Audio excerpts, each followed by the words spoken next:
Hello guys, how are you? I'm sure doing good. I'm also fine. Today's video is about learning how to operate a financial calculator. So सबसे पहली बात, एक confusion होती है बच्चों के दिमाग में. एक कैशियो का कैलकुलेटर आता है मार्केट में, वो साइंटिफिक कैलकुलेटर होता है जो यूजुअली इंजीनियर्स यूज़ करते हैं. हम जिस कैलकुलेटर की बात कर रहे हैं, we are talking about a financial calculator which can be a BA2 और HP calculator. Usually 99% of the students use BA2 calculator because that is the one recommended by the CFA Institute. तुम HP का भी ले सकते हो. BA2 में दो आते हैं. Again, two versions are there. One is BA2 plus, one is BA2 professional. BA2 plus is relatively cheaper. मतलब प्रोफेशनल वाला जो कैलकुलेटर वो थोड़ा महंगा होता है. दोनों से तुम सेम काम कर सकते हो. एक भी चीज़ ऐसी नहीं जो तुम BA2 plus से कैलकुलेट नहीं कर सकते.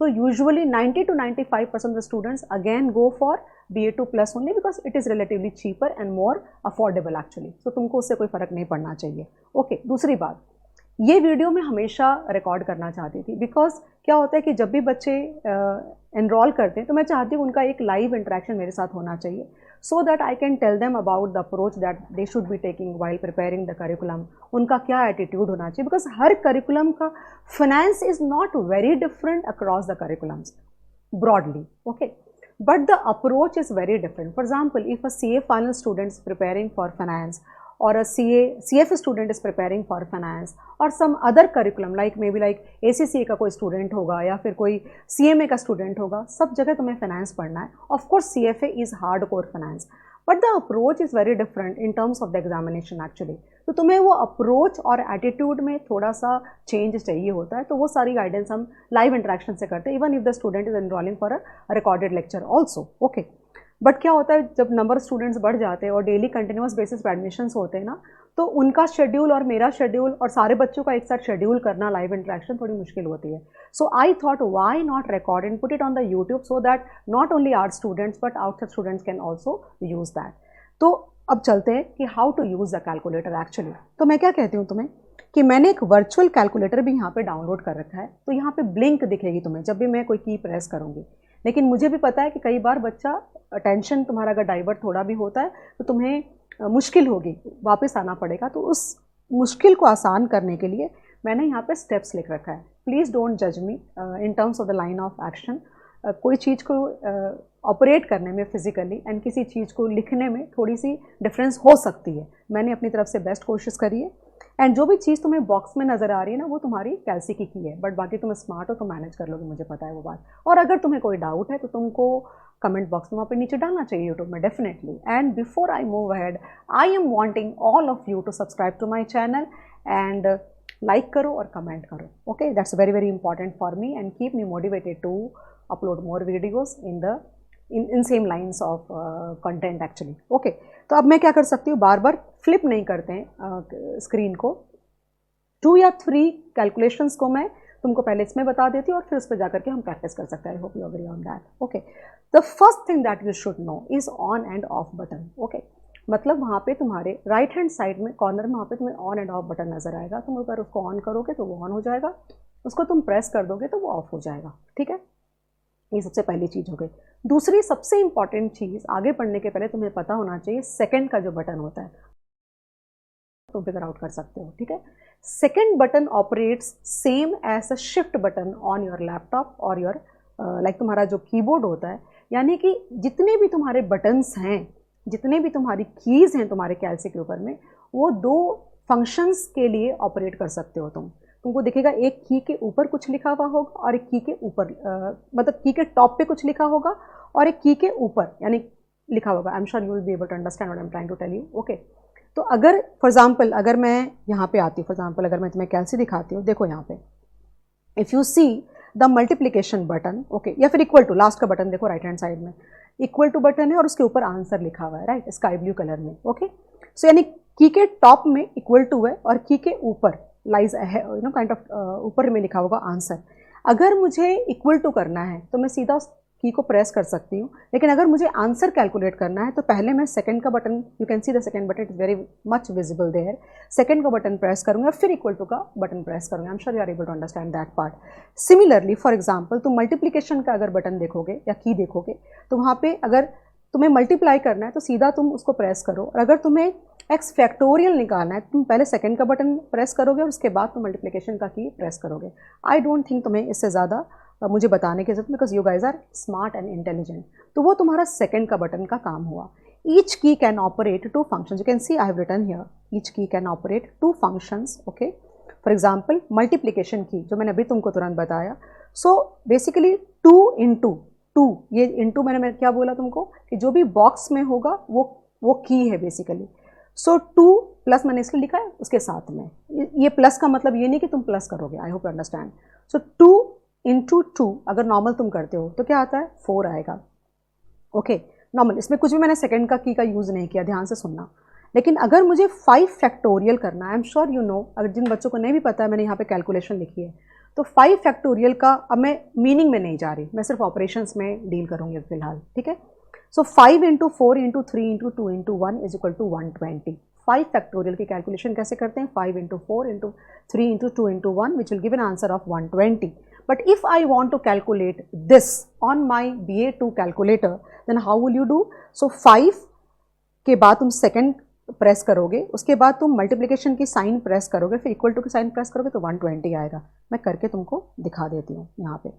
So you will have to have a lot of patience because I am a teacher who will, मतलब मैं बहुत डिटेलिंग में जाती हूँ, मैं कुछ I can't help my self for that matter. तो may be like some students who are like relatively जिनको ज़्यादा आता है या वो थोड़े स्मार्ट होते हैं काइंड ऑफ इंटेलिजेंस वाइज, सो वो स्पीड को बढ़ा सकते हैं, but please don't like skip मत करना, मेरा ही कहने का मतलब है। तो जहाँ पे तुम्हें हेल्प दिख रहा है ना, गाइड बुक और हेल्प दिख रहा है, तुम्हें कैलकुलेटर ब्लिंक भी कर रहा होगा स्क्रीन पे, जहाँ पे हेल्प लिखा हुआ है वहाँ पे ऑन ऑफ का बटन होता है, ठीक है। तो तुम उस बटन को प्रेस करोगे, वहाँ पे ऑन/ऑफ लिखा हुआ होता है, ठीक है। तुम उसको प्रेस करोगे तो ऑन हो जाएगा, तुम उसको वापस प्रेस करोगे तो ऑफ हो जाएगा। और भी चीज़ें आगे जाके बताऊँगी, बट सीक्वेंस में चलते हैं। अब सपोज करो कि मैंने क्या किया, 2 into, okay 2 into 2 equal to करती हूँ तो 4 आता है, ठीक है। Clear work. Left hand side में सबसे बॉटम का जो बटन होता है उसके बारे में मैंने लिखा है। अगर मैं यहाँ पे CE/C प्रेस करती हूँ तो ये तुम्हारा स्क्रीन का जो डिस्प्ले है वो क्लियर हो जाता है। I am sure you are able to understand that part. लेकिन अगर मुझे 5 फैक्टोरियल निकालना है तो मैं कैसे कैलकुलेट करूँगी, 5, कैन यू सी दैट, वो ब्लिंक हुआ, 5 देन सेकेंड, और फिर मैं मल्टीप्लिकेशन वाला ही की को प्रेस करती हूँ, देखो 120 का आंसर आ गया ना तुम्हारा। और वापस से मैं क्या करूँगी, क्लियर वर्क, तो ये वापस डिस्प्ले तुम्हारा क्लियर हो गया। अब वापस I am going to my return thing. तो I am sure guys you are happy, this is done and this is something also done, but आगे और भी कॉम्प्लिकेटेड कैलकुलेशन आएंगे, please like be kind of tuned to the video. Okay, now store and recall, which is like STO and RCL. This I am talking about the memory actually. Okay, कि अगर मान लो कि तुमने 2 + 2 4 calculate करा, फिर उसके बाद तुम्हें 3-4 कैलकुलेशन करनी है और तुम्हें सबको ऐड करना है, या तुम्हें किसी को ऐड करना है, किसी को मल्टीप्लाई करना है, तो क्या करोगे, अगर तुम्हें स्टोर या रिकॉल का अगर तुम्हारे पास फंक्शन नहीं होगा, तुम्हें नोटबुक में तुम्हें पेन से या पेंसिल से लिखना पड़ेगा, उसके बाद तुम फाइनली करोगे। But this calculator will make very things very easy for you because it gives you 2 functions again, store and then recall. तो अगर जितने तुम्हारे बटन है लाइक वो तुम्हारे मेमोरी बटन होते हैं, लाइक तुम्हारे कितने स्लॉट्स पता है, मेमोरी के 10 स्लॉट हैं, 10 slots are there for memory, 0 1 2 3 4 5 6 7 8 9, मतलब तुम 9 डेटा पॉइंट्स अपना उसमें स्टोर कर सकते हो, ये ध्यान रखना। तो 10 memory slots, not 1 to 10 but 0 to 9। Okay, now come to that. मैंने क्या लिखा है यहाँ पे कि एग्जाम्पल 5 + 4 इक्वल टू मैंने 9 किया, तो तुम क्या करोगे, उस पर नॉर्मल कैलकुलेशन 5 + 4 इक्वल टू 9 आया तुम्हारे कैलसी पे, ठीक है ना। तुम क्या करोगे, स्टोर STO प्रेस करोगे और 0 प्रेस करोगे। STO जब तुमने प्रेस किया, इसकी मीनिंग ये हुई कि तुम बोल रहे हो कैलसी को भाई स्टोर करो, और 0 जब प्रेस किया इसका मतलब हुआ 0 स्लॉट में, तुम्हारे कबर्ड में तुम्हारे वो नहीं होते, रैक्स होते हैं ना, उसी तरह से इमेजिन करो कि स्लॉट्स हैं तुम्हारे 0 to 9, इस तरह से तुम सोच सकते हो, तुम्हारी वो मेमोरी के स्लॉट्स हैं। ओके, तो वो 0 में, ये 9 तुम्हारा 0 स्लॉट में स्टोर हो गया। अब तुमको कुछ भी रिफ्रेश वगैरह कुछ नहीं करना है, ठीक है। वापस तुम 3, मैं भी करके दिखाऊंगी, 3 + 2 इक्वल टू फिर से 6 हुआ, और क्योंकि तुमने 0 में 9 स्टोर ऑलरेडी कर रखा है, तुम क्या करोगे, STO प्रेस करोगे, फिर 1 स्टोर करोगे, यानी कि तुम्हारे 1 नंबर मेमोरी स्लॉट में वापस से 6 तुम्हारा स्टोर हो गया। अब वापस से थर्ड रिफ्रेश वगैरह नहीं करना, वापस 5 + 5 = 10। अब तुम्हारा ये मन हो रहा है कि मैं तीनों को ऐड करूं, ओके। तो तुम 10 को वापस से स्टोर मत करो ना, बिकॉज वो कैलसी पे तुम्हारे दिख रहा है ऑलरेडी, तुम चाहो तो कर सकते हो, फिर कोई गड़बड़ बात नहीं है। तो 10, अब 10 तुम्हारे कैलसी पे नजर आ रहा होगा, राइट। तुम क्या करोगे, 10 को उधर ही रहने देना, प्लस प्रेस करना एंड RCL 0, यानी तुम ये बोल रहे हो, कैलकुलेटर को ये इंस्ट्रक्शन दे रहे हो कि मेरे डिस्प्ले पे 10 नजर आ रहा है, उसमें तुम 0 स्लॉट में जो मैंने 9 कैलकुलेट किया था वो ऐड करो। तो रिकॉल का मतलब स्टोर से बाहर निकालो, ठीक है। तो 10 + रिकॉल 0 = 19 आ गया, करेक्ट ना। 10 + 9 कितना होता है, 19। अब तुम्हारे डिस्प्ले पे तुमको 19 नजर आएगा।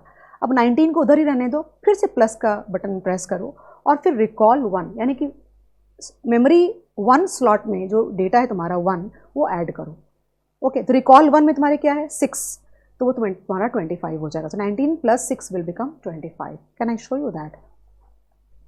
आई hope you appreciate, I am just trying my kind of, मैं वो फिगर्स नहीं ले रही, कुछ और ले रही, because I don't remember exactly वो क्या था, ठीक है। तो मान लो कि 5, ध्यान देना, 5 + 5 = क्या दिखा 10। अब मैं क्या करूँगी, स्टोर 0।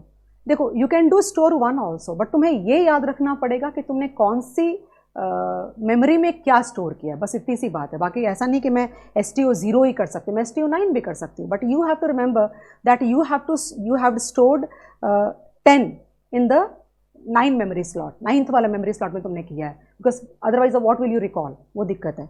अब मैं कुछ भी रिफ्रेश नहीं कर, मैंने 5 + 5 = 10 किया और STO प्रेस करके मैंने 0 स्लॉट में उसको स्टोर कर दिया। अब वापस 4 + 5 = कितना आया 9। अब मैं क्या करूँगी, STO को मैंने प्रेस किया और फिर मैंने 1 को प्रेस कर दिया, ठीक है। अब वापस एक करती हूँ, 8 + 9 कितना आया तुम्हारे 17 आया। अब मेरा मन है कि मैंने जो 2 स्टोर किया था उसको मैं ऐड करूँ इसमें, तो 17 प्लस ओके रिकॉल 0 = 27 आया, प्लस रिकॉल 1 = 36 आ गया। I am sure guys you have gotten, because थोड़ा ट्रायल एंड एरर तुम्हें खुद से भी करना पड़ेगा, without that you will not be able to get the answers. और 2-3 बार करोगे अपने आप ही तुम्हें समझ में आने लग जाएगा how is it getting operated. But even if like उसके बाद भी अगर तुम्हें डाउट आ रहा है तो you can always put in the comment, YouTube में कमेंट पे डालो कि मैम मुझे ये नहीं समझा, I am definitely going to help you out on that part. Okay, so this is done now and वापस से ये तुम्हारा पार्ट हो गया। Now clear work, see very very important. एक बात का हमेशा ध्यान रखना, अगर तुमने कैलकुलेटर को ऑन किया, ओके तुमने कुछ लाइक फॉर एग्जाम्पल वहाँ 36 दिख रहा था और मैं ऑफ कर दूँ तो वो एज इट इज़ ऑफ हो जाएगा, तुम्हारी मेमोरी से तुम्हारे वो 36 नहीं गया है।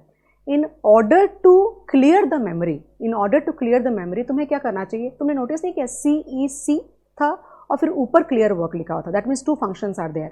तो when you press the key just itself, you know kind of सिर्फ CEC तुम करते हो, तुम्हारा डिस्प्ले चला गया, डिस्प्ले तुम्हारी 0 पे सेट हो गया वापस। लेकिन सेकंड प्रेस करके जब तुम CEC वापस प्रेस करोगे दैट मीन्स तुम्हारी मेमोरी से भी वो चला गया and then you can switch off. क्योंकि अगर तुम 1 महीने के बाद भी अगर अपने कैलसी को ऑन करते हो, यूजुअली इसका बैटरी नहीं जाता है, it last for a long period of time. Okay, तो अगर तुम सेकंड प्रेस करके और CEC प्रेस करते हो तुम्हारी मेमोरी तुम्हारी वापस से 0 पे आ जाएगी। तो वो एक अच्छी आदत होती है करने की, ठीक है। देखो मैंने यहाँ पे लिखा हुआ है that CEC, okay what I've written here, CEC clear the display, can you see that? Okay, now second plus clear work, clear memory except TVM। एक बात का ध्यान रखना कि जो TVM की कैलकुलेशंस है, टाइम वैल्यू ऑफ मनी के जो कैलकुलेशंस है, वो सेकंड प्रेस करके तुम क्लियर वर्क या CEC प्रेस करोगे तो वो मेमोरी क्लियर नहीं होती। तो जब TVM पे आऊँगी तो तुम्हें बताऊँगी। फिलहाल अगर जानना चाहते हो तो अगर तुम्हें TVM के कैलकुलेशंस जो तुमने करे हैं, अगर वो वाला कैलकुलेशन से मेमोरी को क्लियर करना चाहते हो, it is important to clear the memory, otherwise तुम्हें ना कुछ अजीब अजीब आंसर्स कई बार आने लग जाते हैं। It's a good habit actually. Okay, तो just press second and clear TVM। मैं दिखाऊंगी तुमको, give me a second please. So I am sure guys you are good at these calculations. Now I have taken first the very basic calculations and उसके बाद थोड़े से complicated वाले लिए हैं। रेज टू द पावर, इसमें मैंने simple raised to the power लिया है, उसके बाद मैंने बहुत सारी चीज़ें हैं तो मैं तुम बता देती हूँ एक एक करके, we can come to that. Not necessarily I am using this datas only, I can take any one of them. Important यहाँ पे ये है कि तुमको समझ में आए सारी बातें। सेकंड क्लियर वर्क कर दिया मैंने, तो ये पूरा क्लियर हो गया, अभी मेमोरी से भी क्लियर हो गया। Now if you see all the buttons, I'm sure you would not find any problem with 0, 1, 2, 3, 4, 5, 7, 8, 9. वो एक नॉर्मल कैलसी के नंबर्स हैं. उसके बाद तुम्हें प्लस माइनस मल्टीप्लाई डिवाइड और इक्वल टू के भी जो तुम्हारे हैं फंक्शंस, उसमें भी अगर मैं तुम्हें ना ट्रेन करूँ तो भी तुम्हें दिक्कत नहीं होनी चाहिए. उसके बाद root of x, x square, 1/x और y raised to the power x. If you see, दिख रहा है तुम्हें, मैं भी करूँगी दिखेगा. तो रूट एक्स और एक्स स्क्वायर भी तुम्हें दिक्कत नहीं होनी चाहिए. इफ़ यू प्रेस 25, सपोज मैं 25 प्रेस करती हूँ और रूट एक्स करती हूँ तो 5 आ जाएगा नेचुरली. क्लियर हुआ, करेक्ट है. और अगर मैं 5 लेती हूँ और एक्स स्क्वायर करती हूँ 25 आ जाता है, और मैं रूट एक्स कर देती हूँ तो वापस से 5 आ जाता है. ये तो बहुत सिंपल चीज़ें हैं जो हर बच्चा कर सकता है, राइट. उसके अलावा if you see the second line, ऊपर से second line of the calci is about calculating NPV and IRR that you would be needing quite a few times in corporate issuers में काम आएगा. और या फिर कैपिटल बजटिंग एक ऐसी चीज़ है जो तुम्हें आना ही चाहिए हर स्टूडेंट को, respective of the fact what subject we are talking here. So NPV and IRR, net present value and internal rate of return calculation के लिए काम आता है. तुम्हारा जो थर्ड रो है, तुम्हारा नॉट कॉलम, थर्ड रो है, वो TVM के functions, time value of money के फंक्शंस तुम्हारे. And I am sure if you have not started till now studying your CFA level 1 curriculum, देन जब तुम क्वांट शुरू करोगे तो पहले कैसे था कि time value of money used to be the first chapter और first learning module in the portion in quant. अभी उन्होंने ये बोला कि भाई टाइम वैल्यू ऑफ मनी आप पहले से पढ़ के आओ, प्रीलिमिनरी तुम्हारी स्टडी में डाल दिया. लेकिन these are some calculations which everybody should know irrespective of the fact whether you are pursuing CFA curriculum और नॉट. CFA करिकुलम फॉलो कर रहे हो तो तुम्हें ऑफ कोर्स कैलसी ऑपरेट करना चाहिए, बिकॉज उतना टाइम नहीं मिलेगा मैनुअली करने का. दो मैंने क्लास में पढ़ाते समय बच्चों को थोड़ा मैनुअली भी करने का सिखाया है कि तुम पूरी तरह से सिर्फ कैलसी पे डिपेंडेंट नहीं रहो, because if you do it manually तुम्हारा ब्रेन बहुत शार्प होता है कि भाई exactly what I am calculating, और इसकी मीनिंग को तुम ज़्यादा अच्छा से एनालाइज कर पाओगे. You should not be, calci should be used only to facilitate your calculations. Your understanding cannot be replaced with a calci. That's what I understand actually on the basis of my experience of so many years. Okay, coming back to the topic. Now, अभी यहाँ पे STO और recall भी तुमने देख लिया. यहाँ पे एक तुम्हें LN का दिख रहा होगा. तो बेसिकली अब मैं तुम्हें क्या कहने चाह रही हूँ कि raised to the power x, raised to the power की बात हो रही है यहाँ पे. ओके, तो can you see 2 keys here. Okay, कौन से रोल बताऊँ? 1, 2, 3, फोर्थ वाले कॉलम में देखो, फोर्थ वाले कॉलम में 1 बाई कॉलम नहीं, रो. ओके, फोर्थ वाले रो में 1/x तुम्हें दिखेगा और उसके ठीक नीचे तुम्हें y raised to the power x नजर आएगा. ये साइन कॉस थीटा टैन ये सब हम कभी भी यूज़ नहीं करने वाले, इसलिए we are not learning also. तो तुम्हारे लिए एक ही चीज़ है यहाँ पे 1/x and y raised to the power x. y raised to the power x का मतलब होता है 5 raised to the power 2, 5 raised to the power 3, 2 raised to the power 4 और something like that. It can be a whole number, it can be a fraction. सुनना ध्यान से, 5 raised to the power 5. Okay, that you can do like 5. Okay, raised to the power 5, मैंने क्या press किया? y raised to the power x again 5 और equal to करती हूँ तो 3125 आता है. समझा मैंने क्या किया? मैंने क्या वापस refresh. Okay, 5. Okay, y raised to the power x press किया. Okay, 5 raised to the power what? Again I want to write 5. That gives me an answer of 3125. Okay, now if you have 3125 और तुम्हें calculate करना है 1/5, possible ना, मतलब fraction 1/5, तो 3125 को as it is रहने दो. यहाँ पे मैं क्या करूँगी? रेस्ट टू द पावर, ध्यान से देखना, रेस्ट टू द पावर मैंने क्या किया? y raised to the power x मैंने प्रेस किया 5. तुम बोलोगे मैम लेकिन अपने को तो 1/5 करना, रेस्ट टू द पावर 5 क्यों कर रहे? एक मिनट. और उसके बाद तुम 1/x प्रेस करोगे और फिर इक्वल टू करोगे तो 5 आ जाएगा. दैट मीन्स मैंने क्या किया? 3125 था, मैंने y raised to the power x press किया, उसके बाद मैंने 5 प्रेस किया, बट मैं वहाँ स्टॉप नहीं हुई, मैंने 1/x किया. मतलब जो मैंने x प्रेस किया था उसको मुझे 1/5 कर, तुमने देखा नहीं 0.2 आया था, यानी 1/5 जब करते तो 0.2 होता है और इक्वल टू मैंने किया तो वापस मेरा 5 आ गया. I am sure you are able to understand. Once more, suppose I want to calculate 2. Okay, like maybe a better one, अपन लेते हैं maybe like 50, possible 50 y raised to the power x. Okay, 2 and then I press 1/x. मतलब मुझे rest to the power 2 नहीं चाहिए, मुझे 1/2 चाहिए और मैं इक्वल टू करती हूँ 7.07 आ जाता है. तुम ये भी कह सकते हो कि मैम 1/2 के लिए आप वो क्यों कर रहे हो? आप रूट भी कर सकते हो, लेकिन 1/3 के लिए फिर क्या करोगे? That's a problem. Okay, so again let's do that. 100 y raised to the power x, then 3 and then 1 by x press किया तो 1 by 3 is 0.33 equal to 4.64। Answer है वो। अब ये तो हो गया तुम्हारा। अब मान लो मुझे 2 बाई 3 करना है, तो मैं क्या करूँगी, देखना यहाँ पे। So basically 50 suppose, second clear work, okay 50, okay 50 के बाद y raised to the power x मैंने प्रेस किया, ध्यान से देखना, ओके उसके बाद मैं साइन के नीचे जो ब्रैकेट है, ब्रैकेट ओपन करो, ब्रैकेट लिया, ब्रैकेट में 2 लिया, ओके उसके बाद मैंने डिवाइड किया, फिर मैंने 5 लिया, ओके फिर मैंने ब्रैकेट क्लोज किया, ओके और फिर मैंने इक्वल टू किया, मेरा आंसर आता है 4.781। करके देखो कैसे पे आएगा तुम्हारा answer. Okay whatever you like, whatever you want to do, you can do all the calculations. एक इसको ईजी करने का ईजी तरीका और भी है, 2 बाई 5 पहले ही कर लो तुम, कितना आता है 0.4। फिर क्या करो, मुझे याद नहीं मैंने क्या लिया था, तो 50 रेस्ट टू द पावर 0.4 कर दो, तो ये कितना आ गया 4.7, सेम आ गया answer again.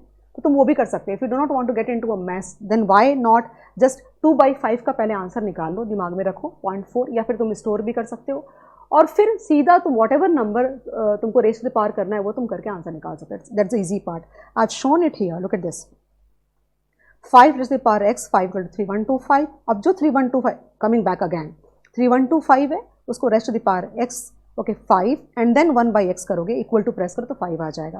Then again 3125 raised to the power x, okay bracket open, उसके बाद तुम 2 प्रेस करो, फिर तुम डिवाइड प्रेस करो, फिर तुम 5 प्रेस करो, ब्रैकेट को क्लोज करो, इक्वल टू करोगे 25 और a easier method as well. I am sure guys we are very very good here. So please tell me if you have any doubt and how are you feeling. I'm sure you are doing good. Okay, let's move ahead. And now there is something called continuous compounding. पढ़ाऊंगी जब तुम्हें portion, तब मैं तुम्हें बताऊंगी कि अगर मान लो कि मैं बैंक हूँ, तो मेरे पास आते हो और बोलते हो कि ma'am I want to deposit 1000 rupees with you. Okay great, okay 1000 rupees पे आप, कंपाउंडिंग मीन्स तुम्हारे प्रिंसिपल पे कितनी बार ब्याज चढ़ता है साल में। Okay how many times interest is added to your principal component. So minimum number of time has to be 1, यानी कि पूरे साल में कम से कम एक बार तो इंटरेस्ट तुम्हारा ऐड होना ही चाहिए तुम्हारे principal. That's a minimum default period actually, it can be more. Like 1000 rupees पे अगर मैं 10% तुमको देती हूँ तो your money will become 1100 rupees at the end of the year. If तुमने Jan 1 को डाला और 31 दिसंबर को तुमने पैसा निकाले, your money 1000 bucks will become 1100 bucks. Okay, but suppose if I tell you that I will give you 10% compounded twice in a year, that means to say 1000 Jan 1 को तुमने मुझे दिया, June 30th को I will give you compounding twice a year, equally divided. June 30 should be the like the first like frequency जहाँ तुम्हारे पैसे पे मुझे इंटरेस्ट देना चाहिए, तो 5% तुमको मिल जाएगा, तुम्हारा पैसा बन जाएगा 1050। और जब वापस 31 दिसंबर को मैं तुमको वापस जो बचा हुआ 5% है वो दूंगी, बट वो 1000 पे नहीं आएगा। अगर वो 1000 पे आता है that means it is a simple interest method, तो 1050 प्लस 5% हो जाएगा। In that case guys you are not getting 10%, you are getting 10.25%. Okay, so when the frequency of compounding is like 1, it is 10%. When the frequency of compounding is 2 times, it is 10.25. अगर तुम यही 4 कर दोगे ना तो 10.38 हो जाएगा। There is a situation where it can be continuous, infinite number of compounding. Okay, अब वो तुम कैसे कैलकुलेट करोगे, जब पढ़ाऊंगी तब और डिटेल में जाएंगे। फिलहाल कैलसी से कैसे कर सकते हैं। अब देखो यहाँ पे मैं कैलसी लाती तुम्हारे सामने में कि अगर मान लो कि मुझे कंटिन्यूस कंपाउंडेड वैल्यू चाहिए, ओके तो 0.1 means 10%, 0.1 second e raised to the power x, यानी ln के सेकेंड प्रेस क्यों किया, बिकॉज अगर मुझे सिर्फ ln करना होता तो मैं सिर्फ वो की प्रेस करती, क्योंकि मुझे e raised to the power x मतलब log e raised to the power x करना है तो सेकेंड प्रेस करके करूँगी। तो क्या वैल्यू आई 1.105171। मैंने क्या बोला थोड़ी देर पहले तुमको कि if you deposit 1 rupee with me on Jan 1 with एक साल में एक बार का कंपाउंडिंग अगर होगा तो your money will become 1.101 plus 10%. If your money is compounded twice in a year, your money will become 1.1025. If your money is compounded 4 times in a year, that means every 3 months, your money will become, try कर लो कैलसी पे, 1.1038 होगा. But if your money is compounded continuously or infinite number of times, the calci says that your money will become 1.105171.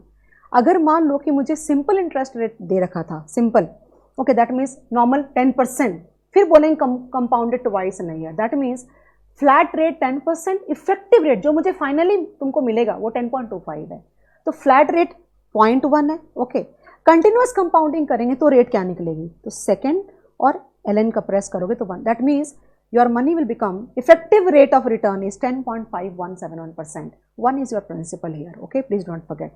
But अगर मुझे 1.105171 दिया हुआ है और मुझे सिंपल रेट जाननी है या फ्लैट रेट जाननी है तो मैं क्या करूँगी, तो तुम टाइप करोगे 1.105171 और तुम सिर्फ ln प्रेस करोगे तो 0.10, that means you can calculate either ways. अगर तुम्हें फ्लैट रेट दे रखा है तो तुम कंटिन्यूस कंपाउंडेड रेट कैलकुलेट कर सकते हो, और अगर तुम्हें इफेक्टिव रेट दे रखा है तो तुम फ्लैट रेट कैलकुलेट कर सकते हो। Okay, I am sure guys you are good. बाकी कैलकुलेशन जब हम करेंगे, जो बच्चा पढ़ रहा होगा ना, तो ये कैसे तुम्हें शायद, अगर तुमने पढ़ाई अपनी शुरू नहीं करी, if not started your studies, then maybe all the calculations might not go into your head properly because you have not come across the curriculum till now. You need to go through that content, and then when you use the calci you will be able to absorb better.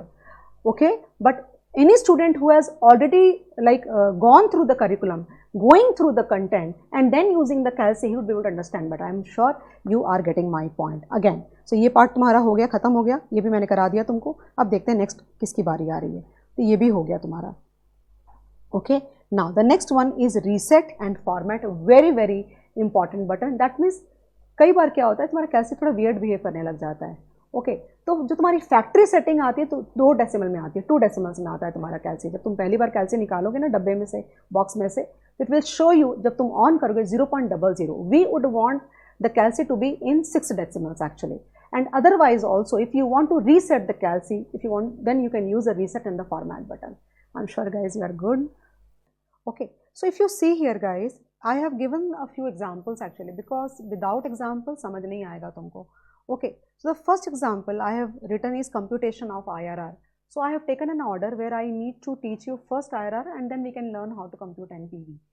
मैंने वही बात मुझे लगता है कि पता नहीं जो बच्चा देख रहा है उसको NPV और IRR समझ में आता है कि नहीं आता है, क्या है वो, तो it is okay. I am just assuming that फिलहाल मैं सिर्फ कैल्सी ही बता रही हूँ, तो जब बच्चा पढ़ेगा वो टॉपिक्स को तो naturally will come back to the video and try to understand, that's what I am assuming. Okay, now here if you remember one example that we did in time value of money, if you remember, तो तुमको याद होगा normal कैल्सी पे मैंने तुमको बोला कि 1000 अगर तुमने बैंक को 0 पे दिया, okay, and the bank is promising you 10% per annum for 5 years, so compute the maturity value eight the end of the 5th year। तो कैसे किया था मैंने, 1000 प्लस 10% किया तो 1100 आया, अगेन प्लस 10% किया तो 1210 आया, एंड इसी तरह से मैं अगर 5 टाइम्स करूँगी तो 1610 आया था। In this question it's very simple, they have given you or we have taken an example where 1000 is your outflow and 3000 is your maturity value. So I'm wanting you to calculate what is that rate of return, किस rate से तुम्हारा 1000 compound हुआ, या फिर bank ने क्या rate of interest तुमको हर साल दिया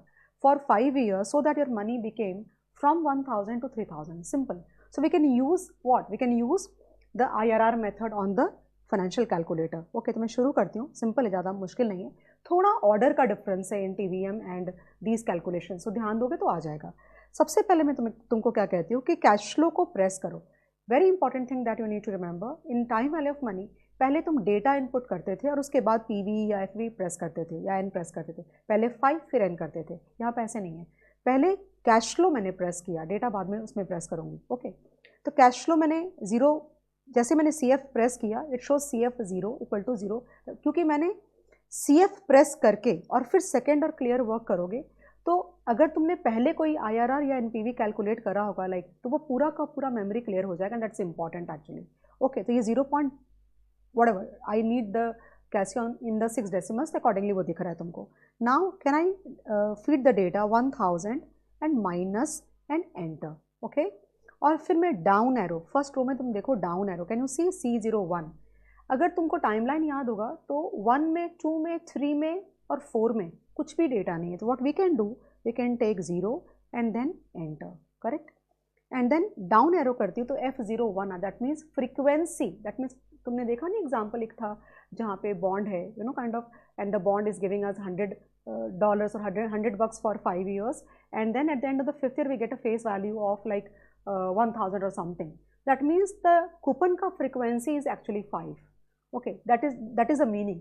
But यहाँ पे 1 में 2 में 3 में और 4 में 0 ही है, तो मैं क्या कर सकती हूँ कि 4 लेती हूँ यहाँ पे और एंटर कर देती हूँ, ठीक है। फिर से मैं डाउन एरो करूँगी तो C02 दिखाता है अपने को। तो बेसिकली तुमको इस बात से बहुत अलर्ट रहना पड़ेगा कि यहाँ पे you are able to see C02 but actually it means cash flow at the end of year 5। Why? Because तुमने कैश फ्लो 0 में 1000 एंटर किया और तुमने 1 2 3 4 में 0 तुमने बता दिया। So next cash flow is actually cash flow 5 only. तो C02 भले दिख रहा है बट वो एक्चुअली है तुम्हारा 5th ईयर का, तो वो कैलकुलेशन दिमाग में तुम्हारे रहना चाहिए। तो यहाँ पे I can enter 3000 and enter. Okay, now compute IRR की जगह पे हम करेंगे IRR प्रेस और फिर compute. It gives me 24.57। Okay, अब तुम एक काम करो कि तुम 1000 ले लो अपनी कैलसी पे और प्लस 24.57% करो, प्लस 24.57% करो, अगेन 24.57 करो, फिर से 24.57। Give me a second, I did some mistake. Okay, so 1000 plus 24.5 1000 plus 24.57% plus 24.57% plus 24.57% plus 24.57% and plus 24.57% करती हूँ तो exactly 3000 आता है। I'm sure you got my answer or you got your answer basically. That means when 1000 was compounded at the rate of 24.57 per annum for 5 years, my money became from 1000 to 3000. I'm sure guys you are good. Okay. अब एक और चीज़ का ध्यान देना। अब देखो यहाँ पे डेटा तुमको दिख रहा है, मुझे इस मेमोरी को क्लियर करना पड़ेगा बिकॉज मुझे नेक्स्ट कैलकुलेशन करनी है। तो तुम क्या कर सकते हो यहाँ पे, second and clear work. Okay, फिर चाहो तो कैश फ्लो प्रेस करो और फिर सेकेंड और क्लियर वर्क। दैट मीन्स जितनी कैलकुलेशन है इसके अंदर में हमने जो भी डाला है वो सारा इरेज। देखो यहाँ पे कुछ भी नहीं आएगा, सब 0 0 हो गया। That is what I want out of you actually. Okay, तो CEC तो डिस्प्ले तुम्हारा 0 पे आ गया। Again coming back to the next example. Okay, यहाँ पे I have given all the like, ये जो ब्लू में लिखा हुआ है ना, ये मैंने लिखा है प्रेस CF।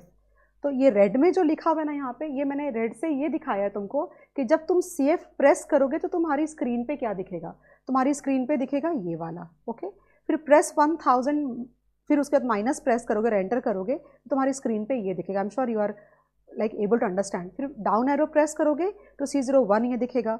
ओके, एंड देखो यहाँ पे लिखा हुआ मैंने F01 किया तुमने 4 टाइम्स, C020 करने की जरूरत नहीं बेसिकली। तो C02 में तुमको क्या एंटर करना है, 3000। मतलब प्रेस डाउन एरो करोगे तो C02 तुमको 0 नजर आएगा और फिर 3000 एंटर करोगे और फिर IRR कंप्यूट करोगे तो ये आंसर आ जाएगा। इतना क्या होता है, जो चीज़ें हम हाथ से ऑपरेट करते हैं ना उसको वर्बली इतना नहीं इंटरप्रेट कर सकते, बट आई एम अज्यूमिंग कि तुमको समझ आ गया है। Okay, next example. Here if you see I have given here 1000 at the start of the period t equal to 0 and then I get 100 at the end of the first year, 400 at the end of second year and 900 at the end of the, so 14900। हमें इसका ये तुम देख लेना कि किस order में गया है। मैं कैसे पे ऑपरेट करके तुमको दिखा देती हूँ। क्या लिया था मैंने, मैं तो भूल गई। So 1 4 and 900 fine. So 1 again cash flow. Okay, so 1000 minus enter. Okay, then down arrow 100 enter, down arrow. Frequency 100 की बार बार नहीं है तो तुम आगे बढ़ जाओ, एक ही बार है कहने का मतलब, फिर से करोगे। Okay, then 400। Okay, then enter and then frequency इसकी भी एक ही बार है तो वापस से डाउन एरो करोगे तो 900 तुम्हें एंटर करना है। डन।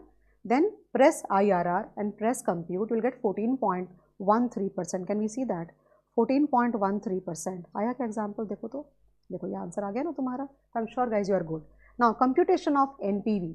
अब सेम एग्जाम्पल मैंने कंटिन्यू कर गई मैं। इट इज़ ईजी, अगर IRR आता है तो ये बहुत ईजिली आ जाएगा। So same example, let's see the calculations now, be very careful. तो मैंने ऑलरेडी क्लियर कर रखा है कैलसी को। सो CF0 में I will enter 1000 then minus and enter. Okay, down arrow C01 में 0 and enter. What is the frequency? 4 times. Okay, again down arrow I write 4 and then enter. Then C02 means 5th year में, so 3000। Okay, and enter. एक बात का ध्यान रखना, अगर NPV calculate कर रहे हो ना तो तुमको रेट ऑफ इंटरेस्ट चाहिए होगा। Okay, for example in the IRR calculation we are finding the rate only, but in NPV the rate would be given to you. So ये हमारा काइंड ऑफ कैश फ्लोज का तो काम हो गया। अब तुम क्या करोगे, उसको नहीं पता ना कि तुमको IRR कैलकुलेट करना है कि NPV कैलकुलेट करना है। So till here for IRR and NPV the steps are the same, but इसके अगर तुम IRR कैलकुलेट कर रहे होते तो तुम क्या करते, IRR प्रेस करते और CPT यानी कंप्यूट प्रेस कर देते, but because we are computing NPV, तो हम क्या करेंगे, हम NPV प्रेस करेंगे। जैसे तुम NPV प्रेस करोगे वो तुमसे पूछेगा कौन सी रेट से। इफ़ यू रिमेंबर IRR में ये क्वेश्चन हमसे नहीं पूछा उसने, बिकॉज वही रेट हमें निकालना, that was the question actually. So I will put 10 and enter. Okay, now down arrow, please remember everybody forgets this, down arrow NPV। Okay, कुछ नहीं करना तुमको, डाउन एरो के और सीधा कंप्यूट प्रेस करूंगी, 862.76 आ जाएगा। I am sure guys you are happy.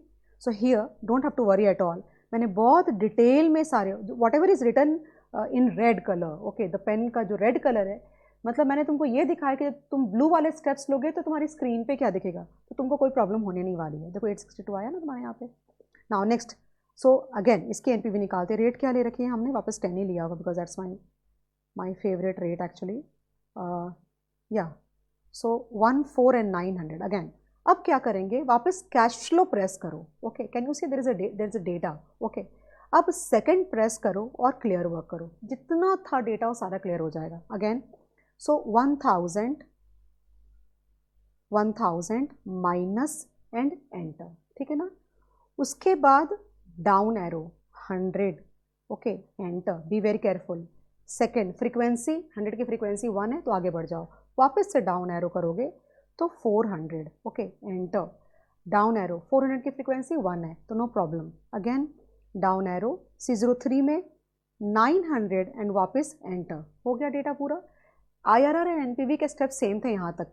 Okay, now you press NPV, they will ask you for a rate, so 10, okay, and then enter. What we can do next is again down arrow and then compute. It will give me 97.67. Can you see here? Yeah, get तुम्हारा 97.67. And with this, I would want to stop here because we learned quite lot of things, guys. एक और video बनाऊंगी जिसमें statistical calculation तुमको बताने वाले हूँ, like how to calculate mean, how to calculate standard deviation, how to calculate variance, coefficient of correlation for sample data, population data, and many more things related to portfolio management in general. Okay, thank you so much and I wish you all the best. Thanks a lot.